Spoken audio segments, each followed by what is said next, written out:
தென்னாடுடைய சிவனே போற்றி, எந்நாட்டவர்க்கும் இறைவா போற்றி. 2024 வருடம் தமிழுக்கு குரோதி வருடம் அப்படிங்கிறது இப்போ நடந்துகிட்டு இருக்கு. குரோதி வருடத்தில் ஆடி மாதம் அப்படிங்கிறது முடிஞ்சு ஆவணி மாதம் தொடங்க போகுது. ஆடி மாதம் அப்படின்னாலே எல்லாருக்கும் ஒரு கழுவடை அப்படிங்கிற மாதிரி தான் நினச்சிருப்பாங்க. அந்த கழுவடை மாதம் அப்படிங்கிறது இப்போ கழிய போகுது. சரிப்பா, ஒரு வழியாக ஆடி போயிடுச்சுரா, ஆவணிலையாவது ஏதாவது நமக்கு நல்லது நடக்குமா? ஏகப்பட்ட திட்டம் வச்சுருந்தேன், ஆடியில் ஒன்றும் நடக்கலை. ஆவணிலையாவது இதை செய்யலாமா இதை செய்யலாமா அப்படின்னு யோசனையோடு ஆவணி மாதத்துக்குள்ளே வரீங்க.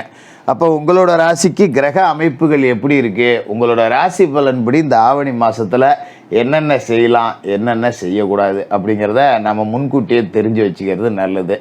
இந்த மாதத்தில் கிரக அமைப்புன்னு பார்த்தீங்கன்னா, கிரகங்களுக்கெல்லாம் ராஜா சூரியன். அவர் ஆட்சியில் உட்காந்துருக்கார் தன்னோட சொந்த வீடான சிம்ம ராசியில். அதுமாதிரி செவ்வாய் பார்த்திங்கன்னா குருவோடு கூடியிருந்தார் ரிஷப ராசியில். இப்போ செவ்வாய் என்ன பண்ணுறாருன்னா 10ஆம் தேதி மிதன ராசிக்கு போயிடுறாரு. அதோடு பார்த்திங்கன்னா சுக்கிர பகவான் சிம்மத்திலேருந்து 10ஆம் தேதி கன்னிராசிக்கு போய் நீசமாயிடுறார். புதன் புத்தி காரகன் கடகராசிலேருந்து 5ஆம் தேதி சிம்ம ராசிக்கு போக போகிறாரு. அப்போ புத ஆதித்ய யோகம் அப்படிங்கிறது கிடைக்க போகுது. அதோட சனி பகவான் கும்பத்தில் தன்னோட சொந்த வீட்டில் ஆட்சி, அதே நேரத்தில் வக்கரம். குரு பகவான் அசுர குருவோட வீட்டில் தேவகுரு உட்கார்ந்துருக்கார் ரிஷபராசியில். விஷப்பாம்பு ராகு மீனத்தில், விஷமற்ற பாம்பு கேது கன்னி ராசியில். இதான் இந்த நவகிரகங்களோட ஒரு பொம்மலாட்டம் மாதிரி இருக்குது. ராசியில் பார்த்திங்கன்னா சனி பகவான் ஆட்சி, சூரியன் ஆட்சி, 2 பேரும் பார்த்திங்கன்னா பார்த்துக்கிறாங்க ஒருத்தர். இந்த பகை கிரகங்களோட பார்வை உங்களுக்கு என்ன செய்ய போகுது? இப்படி ஏகப்பட்ட குழப்பங்களுக்கு மத்தியில் ஆவணியை எதிர்கொள்கிற உங்களுக்கு இந்த மாதம் என்ன கிடைக்குது அப்படிங்கிறத பார்த்துருவோம். கடகராசி நேயர்களே, உங்களுக்கு இந்த ஆவணி மாதம் எப்படி இருக்குது அப்படின்னு பார்த்தீங்கன்னா, மாத தொடக்கத்திலே உங்களோட ராசியில் விரையாதிபதி புதன் இருக்கார். அஷ்டமத்து சனியோட ஆதிக்கம் அப்படிங்கிறது சொல்ல வேண்டியதில்லை, ஏற்கனவே உங்களுக்கு தெரியும். எதுக்கு இருக்கிற கஷ்டத்தை திரும்ப சொல்லிக்கிட்டு அது அப்படி தான் இருக்கும். கொஞ்சம் விரைய செலவுங்கிறது கூடுதலாக தான் இருக்கும். வீடு மாற்றம், இடம் மாற்றம், உத்தியோக மாற்றம், இதை பற்றின சிந்தனைகள் கொஞ்சம் அதிகமாக இருக்கும். கொடுக்கல் வாங்கலில் கொஞ்சம் அதிகமாக கவனம் செலுத்தணும் இந்த மாதத்தில்.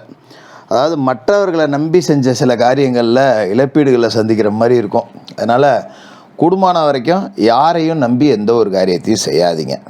ஒரு தொழில் வச்சுருக்கேன் அப்படின்னா நமக்கு தெரிஞ்ச தொழிலில் மட்டும்தான் முதலீடு போடணும். இல்லை வேலைக்காரன் இருக்கான், அற்புதமான வேலைக்காரன் என்கிட்ட இருக்கான், அவன் செஞ்சுருவான் அப்படின்னு பார்த்தீங்கன்னா 10 நாளைக்கு லீவு போட்டான்னா நம்ம கடையை சாத்தி வச்சுட்டு சும்மா வந்துருக்கக்கூடாது.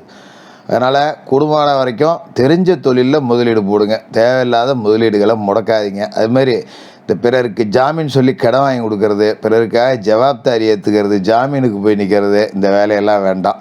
அஷ்டமத்து சனி கொஞ்சம் தேவையற்ற சேட்டைகள் அப்படிங்கிறத இந்த மாதத்தில் கொஞ்சம் கூடுதலாகவே கொடுக்கும். என்ன காரணம் அப்படின்னு பார்த்தீங்கன்னா, சனி சூரியன் பார்வை அப்படிங்கிறது இருக்குது. இந்த 2 பகை கிரகங்களும் ஒன்று பார்த்துக்குது. அது எப்படின்னாக்கா, சூரியன் அப்போ, சனி மகன்.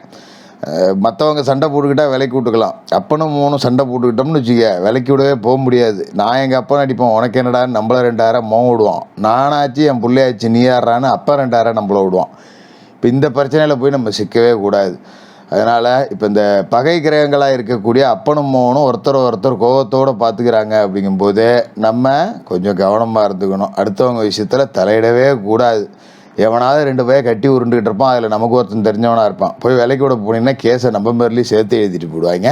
இல்லை குறுக்க பூந்து நம்ம 2000 வாங்குற மாதிரி இருக்கும். அதனால் கூடுமான வரைக்கும் ஒரு வேடிக்கை கூட பார்க்கக்கூடாது. எங்கேயோ ஒரு சண்டை சச்சரவுன்னா எவனோ கடை கிட்ட போகிறான், நான் என் பொழப்பு பார்க்குறேன்டான்னு கிளம்பி போயிடுங்க. அதேமாதிரி ஒரு டீ கடை, ஹோட்டல் கடை, காப்பி கடைக்கு காலையில் போவோம். அங்கே 2 பேர் நான் அந்த கட்சி என் கட்சி தான் பெரிய கட்சிம்மா, இன்னொரு பேர் நான் இந்த கட்சி என் கட்சி தான் பெரிய கட்சிம்மா.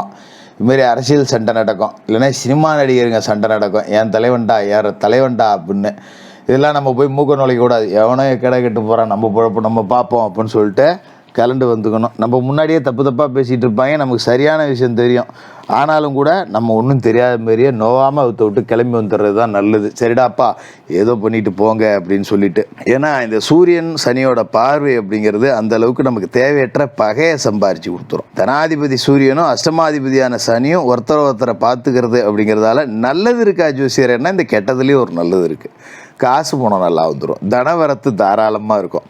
விரயங்கள் 2 மடங்காக இருக்கும். பரவாயில்ல, செலவு வந்தாலும் சரி, அதுக்குண்டான காசு வந்துட்டா சரி, காசு இல்லாமல் நான் எங்கே செலவு பண்ணுறது, 10 ரூபா பணம் வந்து 10 ரூபா செலவாயிட்டா அதை பற்றி தப்பு இல்லை ஜோசியரை அப்படின்னு நினைக்கிறோம் பார்த்தீங்களா. அவங்களுக்கு இந்த கெட்டதுலேயும் ஒரு நல்லதுன்னு தான். 10 ரூபா வந்துடும் செலவுக்கு, அதனால் கவலைப்பட வேண்டியதில்லை. அதோட இந்த வக்கர இயக்கத்தில் சனி இருக்கிறதால கொஞ்சம் கடுமை குறையும். உடல் ஆரோக்கியத்துக்காக ஒரு தொகையை நம்ம செலவு பண்ணுற மாதிரி வரும். அதே நேரத்தில் அந்த செலவு தொகைங்கிறது கம்மியாக போயிடும். ஏன்னா சனி வக்கரத்தில் இருக்கார்ல, ஒரு 50,000 1,00,000 செலவு பண்ணி ஒரு ஆப்ரேஷன் பண்ண வேண்டியது ஒரு 1000 ரூபா மாத்திரையில் சரியாகி போயிடும். அப்படிங்கிற அளவுக்கு ஓரளவுக்கு நல்லதும் அப்படிங்கிறதும் இருக்குது. அதோட ஆவணி 10ஆம் தேதி கன்னிராசிக்கு சுக்கிரன் போய் நீசம் அடைகிறார். லாபாதிபதி நீசம் அப்படிங்கிறது பொருளாதார பற்றாக்குறையை சரி செய்ய எடுத்த முயற்சியில் கொஞ்சம் ஆர்வத்தை அதிகமாக காட்டுங்க. ஏன்னா லாபாதிபதி பலம் இழந்து போகிறார் அப்படிங்கிறது ஒரு சுமாரான அமைப்பு தான். வெறி பொதுநலத்தில் இருக்கிறவங்களுக்கு நிறைய திருப்பங்கள் வரும். உத்தியோகத்தில் இருக்கிறவங்க வெளிநாடு போகணுன்னு நினைக்கிறவங்களுக்கு அதில் இருந்த தடை நீங்கும். அதுமாதிரி பெத்த தாய்க்கு உடம்புல இருந்த பிரச்சனைங்கிறது சரியாயிடும். வாங்கிய சொத்து ஏதாவது இருந்ததுன்னா அதில் வில்லங்கங்கள் எதுவும் இல்லாமல் இருந்ததுன்னா இப்போ நல்ல விலைக்கு விற்கலாம். அதுமாரி வில்லங்க எதாக இருந்தாலும் அதை முயற்சி செஞ்சால் இப்போ சரி பண்ணிடலாம். அதுமாரி தொழிலில் பங்குதாரர்களாக வந்து நேரத்துக்கு நிறைய பேர் முயற்சி செய்வாங்க. கூட்டு தொழிலில் ஆள் சேர்க்கலாமா அப்படின்னா அஷ்டமத்தில் சனி இருக்குது, செத்த சேவனேன்னு இருங்க அப்படின்னு தான் சொல்கிறேன். எவனாவது 10 ரூபா கொண்டாந்து போடுறேம்மான்னு, அது எப்படி சூழல் வரும் தெரியுங்களா. இந்த நேரத்தில் நமக்கு ஒரு 50,000 வேணும், இதை முதலீடு போட்டோம்னா இன்னும் 10 ரூபா சம்பாதிக்கலான்னு ஒரு நல்ல வாய்ப்பு கிடச்சிருக்கும். அந்த நேரத்தில் ஒருத்தன் 50,000 தூக்கிட்டு வரான், மச்சான் நான் வரேன்டா அப்படின்னு. சேர்க்கவே சேர்க்காதீங்க. அந்த 50,000 போட்டு நம்ம 10,000 சம்பாதிக்கலைனாலும் பிரச்சனை கிடையாது. சேர்த்து வச்சுக்கிட்டு அப்புறம் குத்துதே குடையுதேன்னு என்னமோ கட்டு சொத்தில் பெருச்சாலியை வச்சு கட்டின கதையாகி போவோம். அதனால் கூட்டு தொழில் இந்த காலகட்டத்தில் வேண்டாம். வந்தாலும் உதறி தள்ளிடுறது நல்லது. ஏற்கனவே கூட்டு தொழில் இருந்தீங்கன்னா நோவாமல் முதலீடுகளை பெருக்காமல் இருக்கிற ஆளுங்களோட வேறு ஆளுங்களை சேர்க்காமல் அப்படி அப்படியே ஓட்டிக்கிட்டு இருக்கிறது தான் நல்லது. ஆவணி 10 மிதுன ராசிக்கு செவ்வாயும் போயிடுறாரு. உங்களோட ராசிக்கு விரயஸ்தானத்துக்கு செவ்வாய் வராரு. யோகம் செய்யக்கூடிய கிரகம் விரயஸ்தானத்துக்கு வரும்போது விற்பனையால் லாபம் கிடைக்கும். ரொம்ப நாளாக ஒரு இடம் வாங்கி போட்டிருக்கோம், விற்கவே முடியல, அப்படிங்கிறப்ப விற்று விடுவோம்.